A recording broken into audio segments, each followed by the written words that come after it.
राजस्थान की इस घटना पर लोग कह रहे हैं कि बाबा का मॉडल होना चाहिए, यानी कि राजस्थान में भी जैसे उत्तर प्रदेश के मुख्यमंत्री योगी आदित्यनाथ एक्शन लेते हैं, वहां पर भी इस तरह के एक्शन लिए जाने चाहिए। लेकिन उत्तर प्रदेश में कैसे बाबा का बुलडोजर चल रहा है, ये आगे आपको दिखाते हैं।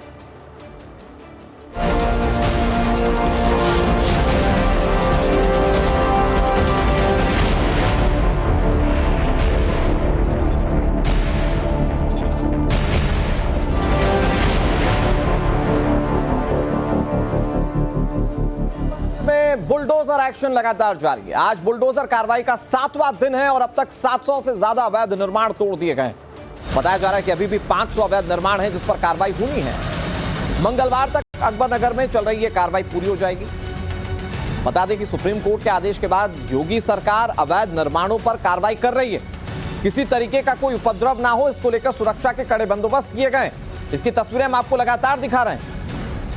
और जैसा कि हमने आपको पहले भी बताया कि इस पर कुछ सियासी पहलू जरूर सामने आए थे। कुछ लोग ये आरोप लगा रहे थे कि सिर्फ मुस्लिमों के घर पर बुलडोजर चल रहा है, लेकिन ऐसा नहीं है। ये आप तस्वीरें देख रहे हैं, हर दिन कैसे कार्रवाई बढ़ती चली गई। यहां पर हिंदू, मुस्लिम या किसी भी धर्म का कोई भी व्यक्ति जिसने अवैध अतिक्रमण किया, उसके घर पर बुलडोजर चल रहा है। बड़ी बात यह कि सरकार विस्थापित भी कर रही है। ये आप देखिए, 10 जून से कार्रवाई की शुरुआत हुई। पहले दिन कई घरों पर बुलडोजर चले और 7वां दिन आते आते 700 मकान अब तक टूट चुके हैं। और इन 700 मकानों में रहने वाले लोगों को अलग अलग जगह पर विस्थापित किया जा रहा है। हां, उन लोगों को विस्थापित नहीं किया जा रहा है जो अपने लीगल डॉक्यूमेंट्स नहीं दिखा पाए, क्योंकि पहले भी इस इलाके में रोहिंग्याओं के बसने की आशंका जाहिर की गई थी। और अब कार्रवाई बहुत तेजी से आगे बढ़ती जा रही है। हमारे साथ हमारे सहयोगी मनीष यादव जुड़ गए। मनीष, आज 7वां दिन, किस तरह की कार्रवाई वहां पर देख पा रहे हैं? कहा जा रहा है कि अभी 500 मकान और टूटने बाकी हैं।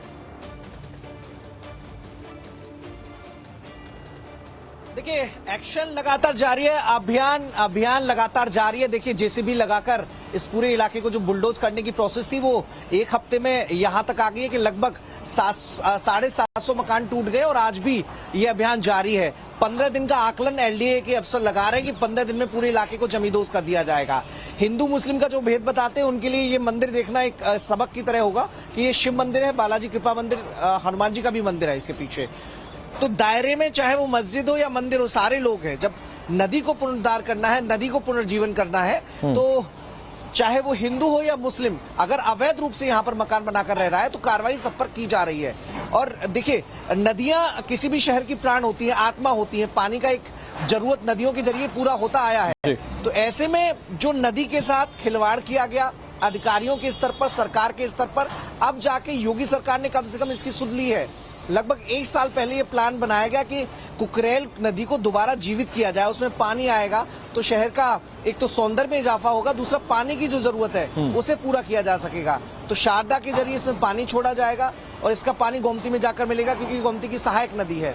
बड़ा सवाल ये था कि जब इतने बड़े पैमाने पर, और मुझे लगता है कि यूपी के इतिहास में ये सबसे बड़ा बुलडोजर एक्शन है, अतिक्रमण हटाओ अभियान है, तो इतने बड़े पैमाने पर अगर लोग यहाँ रह रहे होंगे अनुराग, तो उन्हें दूसरी जगह शिफ्ट करना एक बड़ी चुनौती थी। लेकिन बहुत ही आसान तरीके से उसका हल भी निकाला गया।